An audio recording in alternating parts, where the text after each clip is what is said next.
of some of Caroline's teaching. Brace yourself.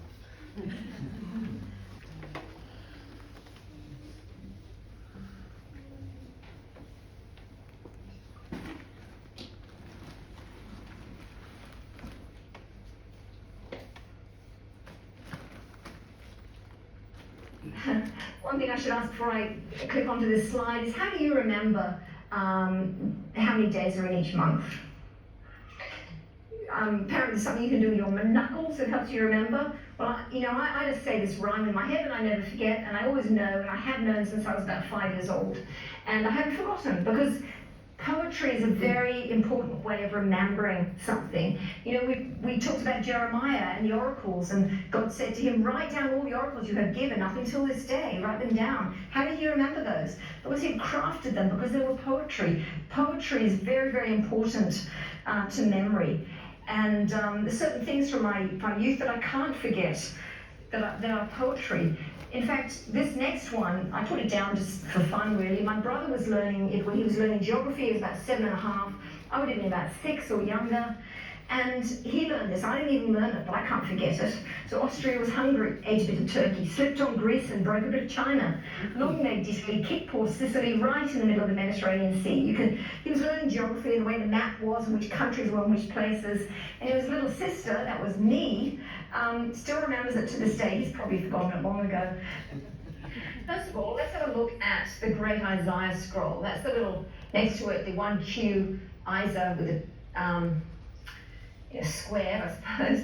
That's the key that it is referred to in a commentary that you're reading. That's how it will be referred to. But this was one of 7 Dead Sea Scrolls, first discovered by Bedouin shepherds, or recovered by Bedouin shepherds in 1947 at a place called Qumran in a cave, which has since been named Cave 1. It was first discovered when the shepherds were, I think one of the shepherds was looking for a lost sheep or a lost goat, and either threw a stone into a cave, or maybe see how far down it went, or knocked a stone into a cave, and heard the sound of shattering pottery. The shepherds agreed together they would return after a few days, but the youngest one got in there first, went before them, and found a cave filled with broken jars and whole jars, fragments of scrolls, larger parts of scrolls in jars. The Great Isaiah Scroll is the only biblical scroll from Qumran that is preserved in its entirety, so we've got the whole thing. It's the oldest complete copy of Isaiah that we have, so it's older than any of us we had before it was discovered. About 1,000 years, actually 1,000 years older than the oldest Hebrew manuscripts known before. So when I was putting these slides together, it had just been Earth Day, 2018. So I used some of the logos for Earth Day, because on Earth Day, of course, we try to remind ourselves about our responsibility for the environment. We're conscious of the Earth a little bit more perhaps than on normal days. I used to always turn off the lights for an hour at night and use a candle and read by candlelight. It was all very romantic. But the ones I put up are really ones saying things like, love the world you're on, make Earth Day every day. And of course, that very much originates in Israel's scriptures.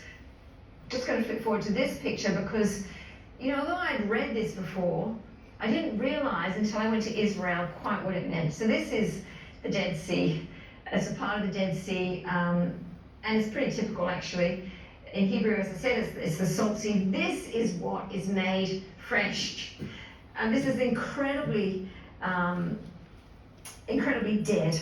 Apparently nothing lives there except just a few microbes. It's got such a concentration of salt. And of course it's it's kind of considered to be a good thing to go in there, and the salts are very good for you, but not too much. You can't stay in there more than about 6 or 7 hours, or actually you will die, because they're so concentrated are the salts. And this is the lowest body of water on Earth. Everything flows into it. Nothing goes out from it. Things flow into it. In fact, Israel's got the opposite problem in that there's not enough water now flowing into the Dead Sea. It's actually reducing every year. But it's got thousands and thousands of years of mineral deposits, and its waters are at least 10 times salty than the saltiest ocean. The other thing is that around the edge of it, because it's salt, there's all these sinkholes. There's danger signs up everywhere around the Dead Sea, because if you walk, you can just fall into a sort of a cavern or a sinkhole and no one will know where you are and your mobile phone won't work. And anyway, so it's quite dangerous. But what I just did, which is a cake, will be new, made fresh, where there will be fish from a spreading of nets from En-Gedi to the other town that was mentioned. I've been to En-Gedi, and certainly there's a spring a little bit further inland, but in En-Gedi at the beach you do not catch fish. There's nothing.